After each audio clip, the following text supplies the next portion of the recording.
हरि ओम तत्सत। ओम गोविंद माधव केशव गोपाल राधा रमण हरि गोविंद जय जय गोपाल जय जय। ओम मंगलम भगवान विष्णु मंगलम गरुड़ाध्वजे मंगलम पुंडरीकाक्षम मंगलाय तनो हरि। मैं अशोक वासुदेव ज्योतिषाचार्य। शायद आपने मुझे बहुत बार वीडियोस में देखा होगा। Right from 2002 I am the culprit behind putting everybody on the media and the television. I was the first man to do it. मैं कोई प्राइड नहीं फील कर रहा हूँ, but for the last few years I am not online. कुछ predictions बता देता हूँ आपको जो मेरी द्वारा की गई थी, मेरे द्वारा मेरे मुख से निकली, ब्रह्मा जी की कृपा से निकली, जो आज सत्य हो रही हैं। 2002, 2005, 2010 भारत में 4 मंजिल की सड़कें बनेंगी,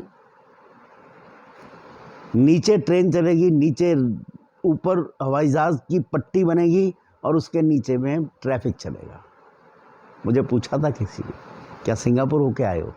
मैं कहा नहीं, ये भारतवर्ष का भविष्य है।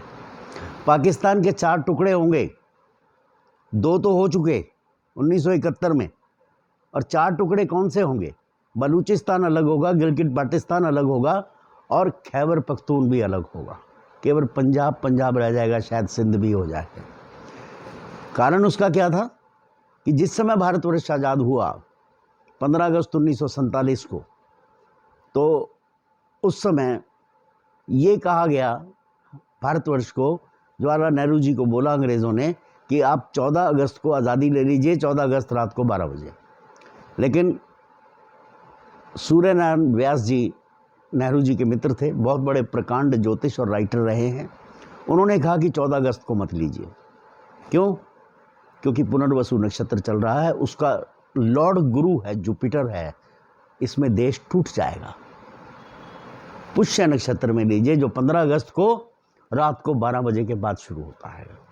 तो 15 अगस्त को इसीलिए हम लोगों ने ओथ ली, और पाकिस्तान पुनर्वसु नक्षत्र में आने के पश्चात उसके टुकड़े होना अवश्यंभावी था। ये ज्योतिष के माध्यम से हुआ। आज की स्थिति में आज क्यों? इतने वर्षों से उसने हमें तंग करके रखा है। मेरे भारत के वर्ष में जो मुसलमान हैं, उससे बड़ा हिंदुस्तानी नहीं है, उससे बड़ा भारतीय नहीं है। अब्दुल कलाम को आप क्या बोलोगे? कहना बहुत गलत बात हो गई है। यही जन जन है हमारे देश का, लेकिन वो उन्हें भी भड़काता है। अब हद हो गई, अब हद हो गई इस चीज़ की। तो इसीलिए इसका जवाब जो था हमारे प्रधानमंत्री जी ने दिया, और देना बनता था। 1971 में इंदिरा जी ने दिया, कुछ मर्जी कहो, लेकिन वो भी एक बहुत बड़ा एक्शन था जो लिया गया। सर मानिक शाह उस समय देश के चीफ ऑफ आर्मी स्टाफ थे, और आज ये नेतृत्व बहुत स्ट्रांग है, नेताओं का विल चाहिए करने के लिए। तो ये तो शुरू हो गया। भारतवर्ष के अंदर प्रत्येक व्यक्ति इस समय जन जन देश के साथ है। उस समय भी देश के साथ था, आज भी देश के साथ है। तो ये टुकड़े तो होंगे।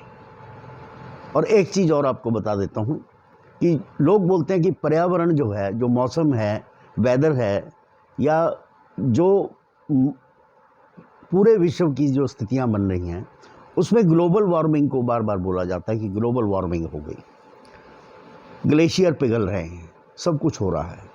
ये पॉसिबल है। 2002 के आसपास हर 400 वर्ष में जो राहु केतु का एक्सिस है, जिसको हम बोलते हैं कि नॉर्दर्न और सदर्न हेमिस्फीयर, वो 0.00001% टिल्ट होता है। तो उस समय ग्रहों की स्थिति बदलती है, पर्यावरण बदलता है, पूरे विश्व के अंदर समीकरण बदलते हैं। ये 2002 में हुआ है, और अभी लगभग समझिए 23 वर्ष हो गए इसको बदले हुए। तो समीकरण तो विश्व के बदलेंगे, ग्लोबल वार्मिंग भी होगी, इसमें कोई दो राय वाली बात नहीं है। लोगों की मानसिकता में परिवर्तन होगा। सबसे पहले मन का परिवर्तन होता है, तब जाकर के कहीं मौसम का परिवर्तन होता है। कहते हैं यद पिंडे तत् ब्रह्मांडे, यद ब्रह्मांडे तत् पिंडे, पिंडेषु ब्रह्मांडे, ब्रह्मांडेषु पिंडे, whatever is available in the whole is available in your body. तो एक शरीर जो है, ये भी एक ब्रह्मांड है। बाकी अगले वीडियो में बात करेंगे इस वीडियो में सिर्फ शुरुआती दौर पे इतना ही। आपका स्वास्थ्य ठीक रहे, आपको ईश्वर सद्बुद्धि प्रदान करे ताकि आप देश कल्याण के लिए काम कर सकें। नमस्कार।